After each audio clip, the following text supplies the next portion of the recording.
Today is a service honoring transitions, the completion of Lisa Meyer's ministerial internship and the beginning of Barbara May's internship through United Theological Seminary of the Twin Cities. As part of this honoring, I'll share a little bit about the history of this congregation in relation to ministry and reflect on what it means to move through transitions with intention. We are a community that grounds ourselves in ritual and practice so that we can develop lives of meaning and purpose. That's in our mission and our vision. Rituals can be done individually or together. In the preface to a book titled The Power of Ritual, Dr. Keltner, a professor of psychology, says, rituals are patterned, repeated ways in which we enact moral emotions of comparison, gratitude, awe, bliss, empathy, ecstasy, that have been shaped by our human evolution and built into the fabric of our culture through cultural revolution. Rituals can be as simple as saying grace before a meal or reflecting on what you're grateful for before you go to sleep or when you wake up in the morning, or an annual trip to the state fair. They need not be repeated. Just like with any type of spiritual practice, a ritual is a ritual because of noticing, of intention, of naming, and of reflecting on it as such. This congregation has annual rituals, which we practice each year: the merging of the waters, which is our incoming service in September, the flower communion, which takes place every May. We gathered for that last week. The solstice, Blue Christmas, the service of grief and remembrance, even the way that certain meetings begin with a chalice lighting and a reading and check-in. These are rituals, containers that help us find a way to be together. Congregations are super traditional by nature, and at the same time, they're fluid. This congregation was started in June 1966 by 23 founding members representing 14 families who attended First Unitarian Society in Minneapolis. We have one of them sitting over there. Yay! It was the building originally on the northeast corner of East River Road in Mississippi that caught their eye. The building that was eventually moved over to Oakley Drive was beloved. But since 2006, the leadership noticed the limitations of it and questioned if it served the mission of the church. It took until December 2021, you can do the math, for the congregation to take that bold move and vote to sell the building. And we're now in a time of understanding who we are and who we are called to be. Ultimately, we'll decide where we will be, but I hope it's not until we've done some communal soul searching and exploring what alternative building options could look like. A few months ago, we gathered for a ritual of goodbye to our Oakley Drive building.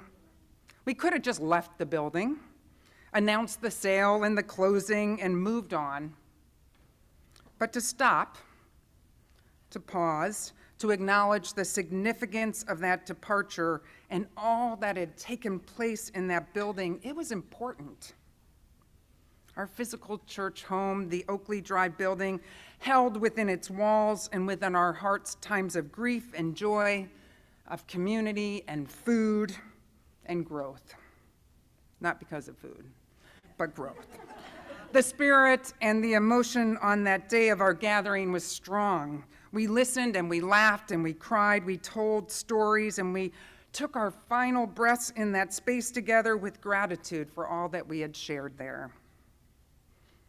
Church life is fluid. Particular times of the year and the coming and goings in this life of the congregation are sacred thresholds, and they're worthy of pause and of breath and of care and commitment. We are a covenantal faith, one that is built on promises as you use to one another, within our congregation, to other congregations, to the Unitarian Universalist Association, and to the world at large. As we move in this stream of history, the river of shared ministry with people who embarked on the journey of both credentialed and non-credentialed ministry, it feels right to just look back for a moment to invite those of you who are new to MSUS into a little bit of our history. MSUS roots are of fierce lay leadership and fellowship. The congregation chose not to have professional ministry until fairly recently. Folks at MSUS have always been a little scrappy and resourceful, and they took advantage of being located near a seminary. Up until a few years ago, the United Theological Seminary of the Twin Cities was located just down the road in New Brighton. UTS is an ecumenical graduate school historically rooted in the United Church of Christ. They describe themselves as a progressive seminary open to people from any and no religious tradition. It's this local seminary that's most attractive to UUs who choose not to leave town, or to those who are able to move here to Minnesota for a seminary grounded in the arts and progressive theology. Lisa, Barbara, and I are all connected to United. MSUS had 4 seminarians in the late 1990s work and be part of the church: Rod Richards, Barbara Merritt, Marin Peterson, and Jill Twigler, 3 of whom became ministers. Barbara Kellett. Sorry, I have Barbara Kellett. What did I say? Merritt, maybe? I just read a book by Barbara Merritt last week, so that might have been the issue. Barbara Kellett, who is a lovely human being. From there, we began to experiment with short-term, part-time professional ministry, and finally called our first minister, Reverend Dana Reynolds, in August of 2009. He served as a part-time minister until June 2014. Unitarian Universalist Association suggests a 2-year interim between ministries, and Reverend Karen Gustafson served in that role until I was called in August of 2016. Lisa is our first intern connected to the formal ministerial credentialing system process. As a minister in what they call full fellowship, I'm able to provide supervision required by the Unitarian Universalist Association for folks in that credentialing process. I have to say it's unusual for a small church to take on this role as a teaching congregation. By doing so, you don't just provide a place for interns to learn and grow. You also open yourself up to what that person or those people might bring to you. You offer a kind and generous space where interns can learn with your support and encouragement woven into that experience. Who knew that when we said yes to this process of hosting Lisa, we would live through years of virtual church? Lisa's only been in person with us. I know, that's how we feel about it too. We really don't like virtual church. There we go.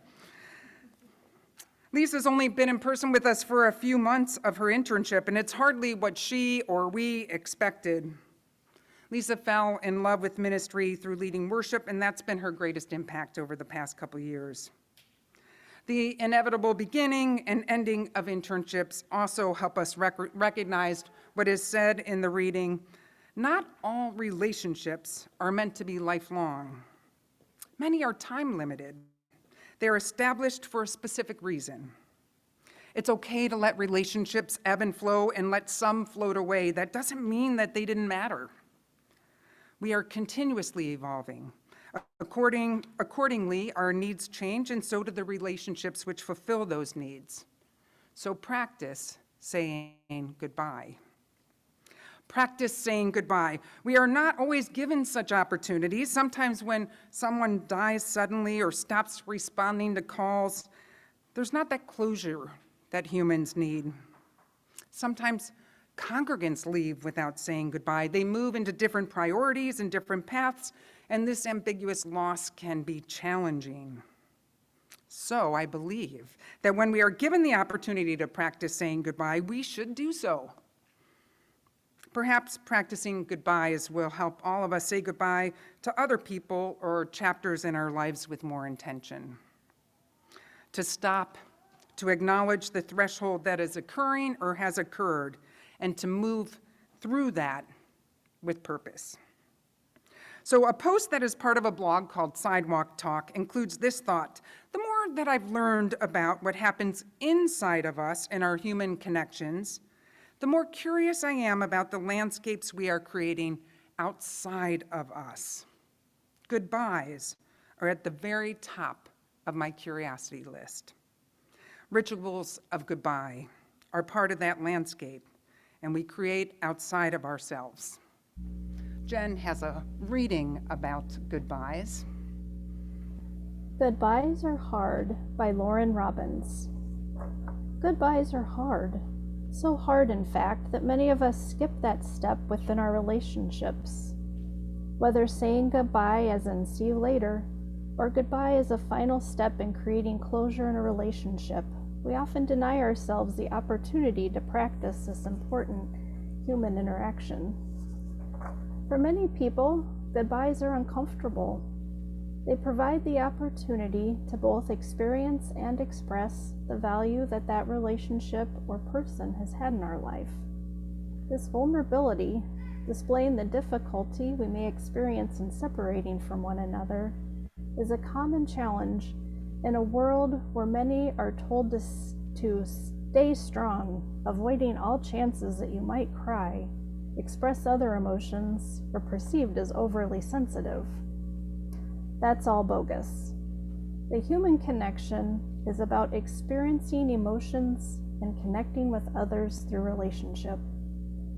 Saying goodbye is a cathartic exercise in interpersonal connection and validating the impact people and experiences have had on our lives. It's important to honor the footprint others leave on our heart. It's equally important to recognize that not all relationships are meant to be lifelong. Many are time limited. They're established for a specific reason, and when life circumstances shift, as they inevitably do, the relationship no longer serves its previous function.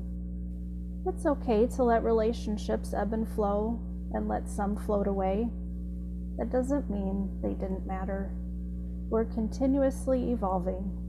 Accordingly, our needs change, and so do relationships that fulfill those needs. So practice saying goodbye. Do what feels right to express the value of their friendship, their support, and their camaraderie has for you. Allow others to see the impact that their presence has had on you.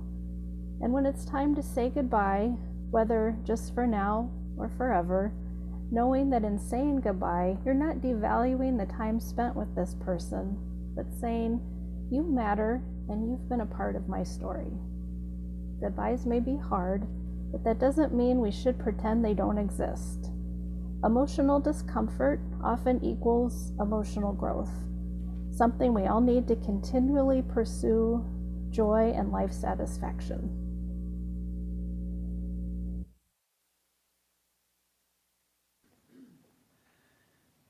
As Jen was reading, I was thinking about the caring choir, which is not just to say goodbye, but it has been used as such when Carlotta was near her death, and the choir came and sang to her around her bed. So I think the ritual of song and that gift of song, whether it's in a time when we're in pain and just need that love and music to surround us, or whether it's a time to say goodbye, is a beautiful gift. So thank you for bringing it forward, Bruce, and thank you to all of you who said yes. And if you're, interested in being part of such a ministry but don't really want to be part of the choir, this is your chance. Lisa's love of photography is something that she's shared with this congregation. Just last Sunday, she ran a family fun event at a local nature center that was focused on photography. Pat posted a couple of her photos from that. This past Thursday, a group of us were part of the Third Thursday group, which is for 60-plussers, and we gathered in the Green's well-ventilated living room for a time of conversation and reflection. And I shared a reading titled Snapshots by Kathleen McTeague, which talked about the images that solidify in our mind's eye and spirits long after they've passed, those snapshots that end up being memories. So Lisa, will you come up? And before we share in a litany of goodbye, I'd like to have those of you who are here or who are online and who would like to share a snapshot of your time with Lisa to do so now. And then you get to talk afterwards. Does somebody have a mic? Sorry, Chad. I see Polly's hands up.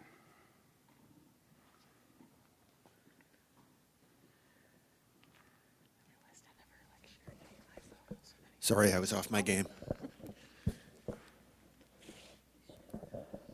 I'm Polly. Does this work? Okay, Yep, cool. you're good. Lisa, geez. We've been through a lot together in the last couple of years in the ministerial committee, which I was proud to be a part of. Yes, I joined a committee. Yay! Yes.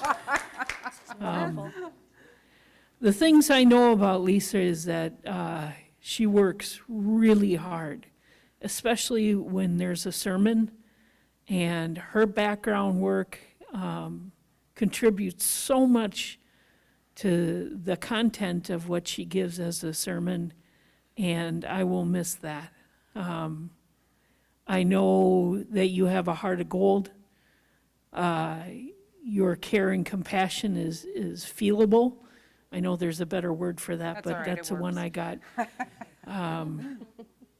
You give with your heart first, and then the words come later. I will miss you. I am sorry about the tragic end to that committee's decision, but I know you got under my skin because I felt like calling each and every one of those people and giving them a piece of my mind. And I didn't, but I was close. Okay? I wish you nothing but great things in the future because you deserve it. And some congregation, committee, group of people, demographic is going to receive a wonderful, wonderful asset to them. Thank you, Polly.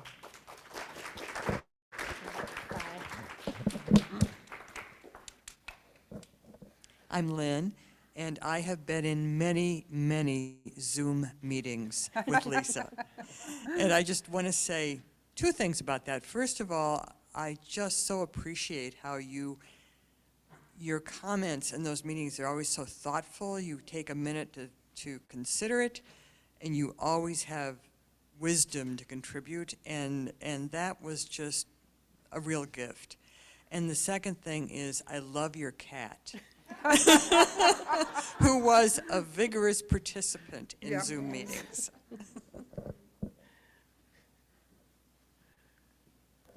We might be able to get the cat to join a committee. Yeah. Maybe. He'd be happy to.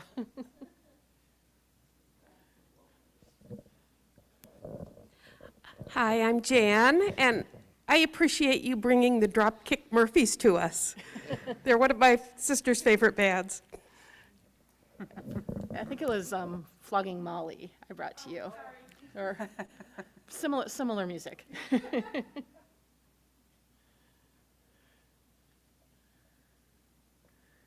I didn't prime anybody, so, you know, you just have to, here It's comes okay. Jamie.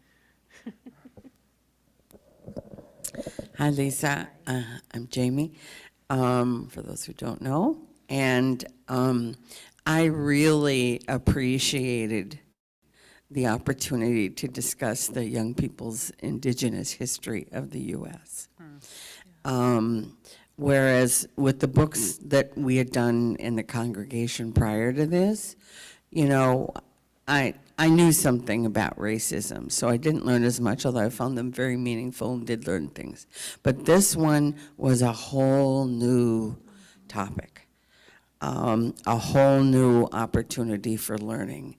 And painful as it was, to learn that really our policy as a government was genocide of the Native American people. And we wonder why they have the problems they have today. It's because of that historical trauma. So thank you for that. Thank you, Jamie.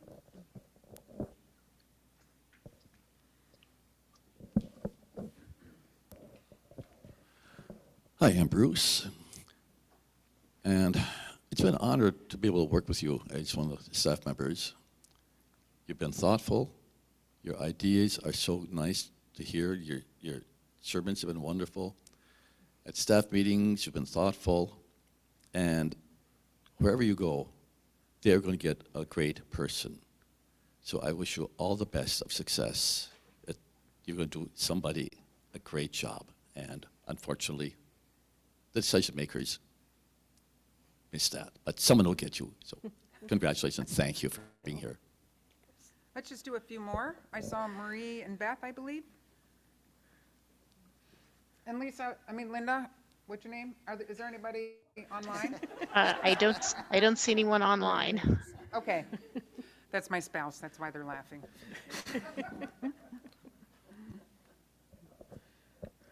Hi, I'm Beth. Kind of to segue off of what Jamie said, the depth and trove of information on some subjects. I mean, there is so much out there. Google has shown us. I mean, collected it all. And there, the thoroughness of presentation that when you have taken us deep into certain subjects, it's just been really incredible and so appreciated. Thank you.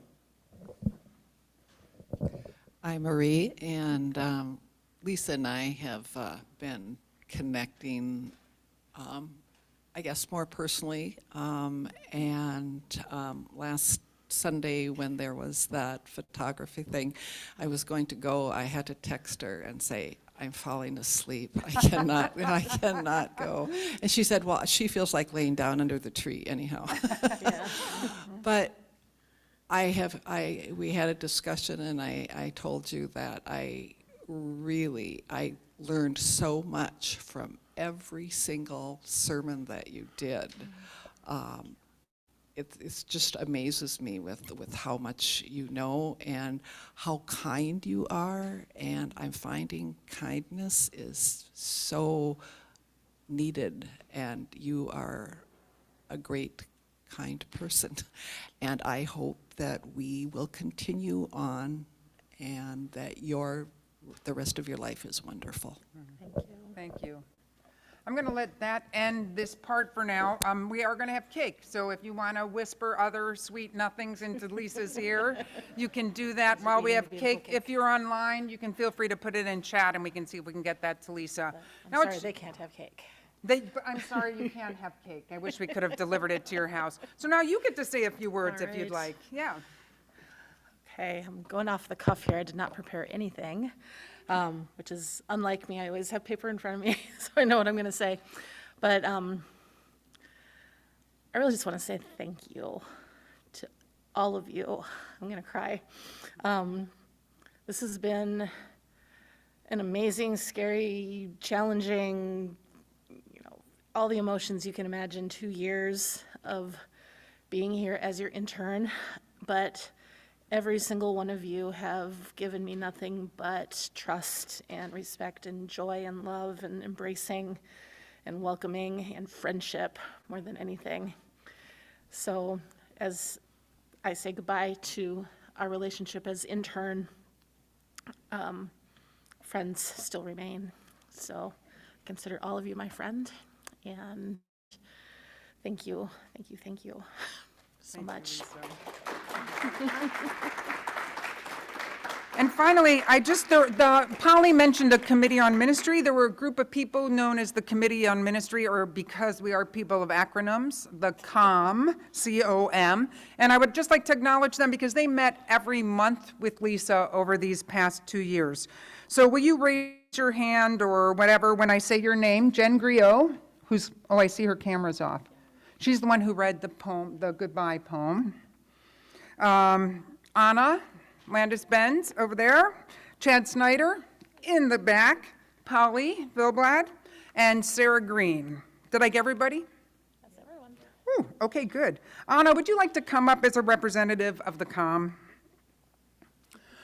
So I have a little gift of parting that is a book that I adore, and I hope it will help you with your transitions ahead. You don't have to open it now. You can just keep it there. But really, the grand woo-woo finale of sorts is Anna came to me earlier this year and asked about making a stole for Lisa. And one thing that Anna and Lisa share in common is a love of the North Shore. And so this is a stole woven by Anna, and it represents the North Shore. And it is given to you with love, Lisa, as you go on, and you will find places to preach and spread the good word. So here you go.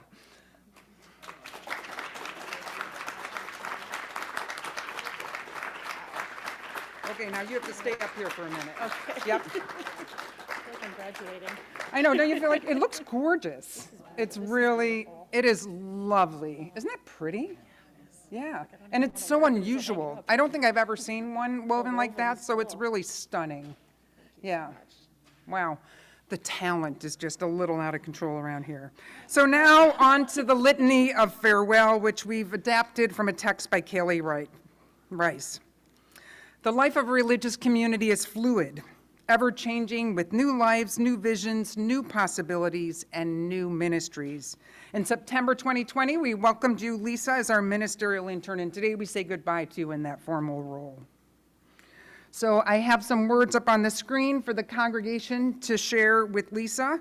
If those of you here can kind of read it loudly, that would be awesome, and I'll read it quietly so that people online can hear it. We are grateful that you came to learn the practice of ministry among us. Even though you'll no longer be with us, our memory of you will not leave us. We bless you as you discern what is next and hope you can look back on these years together as a journey of discovery. I've mentioned the Committee on Ministry, and I want to express my gratitude to them as well. And now it is time for all of you to release Lisa from this formal role so she can go on and learn and grow and serve beyond our community.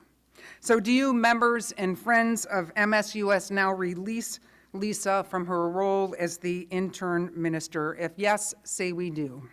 We do. Lisa, do you release MSUS from turning to you for ministry and guidance? I do.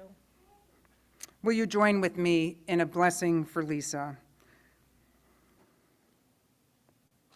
Spirit of life and love, we are grateful for Lisa's gifts, which she will take with her and by which we have been touched. We bless Lisa as she finds her way to what is calling her next. Spirit of life and love, we trust that whatever Lisa undertakes in the future will be done well, with great love, compassion, and a heart that is open to learning. Lisa, go with our blessings.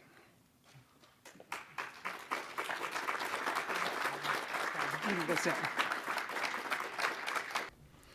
So, didn't I mention that we sort of are a community that's fluid with beginnings and endings? So now we're turning towards our future, and that's one that's shared with Barbara May. Barbara comes to us as a student who is in her final class at United Theological Seminary. She's completing a master's in arts and leadership for faith formation at United and a certificate in spiritual direction through the program at St. Catherine's. For part of her certification process, she needed to have some supervised hours in spiritual direction, and a number of you took her up on that and have had an opportunity to meet with her individually. Thank you for that gift, Barbara. So Barbara has a 4-credit, 400-hour unpaid internship left in order to complete her MA. And her internship requires that she has supervision from a minister, but it does not require a committee on ministry. On the times that we've spoken, it's clear that Barbara has a deep love of congregational life, Unitarian Universalism, worship, and relational ministry. She will be preaching on June 19th and working on the Worship Associate program over the summer, and she'll be with us through part of next year's church year. Barbara's joining us online today due to the fact that she has a family commitment following this service and wasn't able to make the drive. So thank goodness for June. So Barbara, first we're going to welcome you with a prayer that Anna's going to read.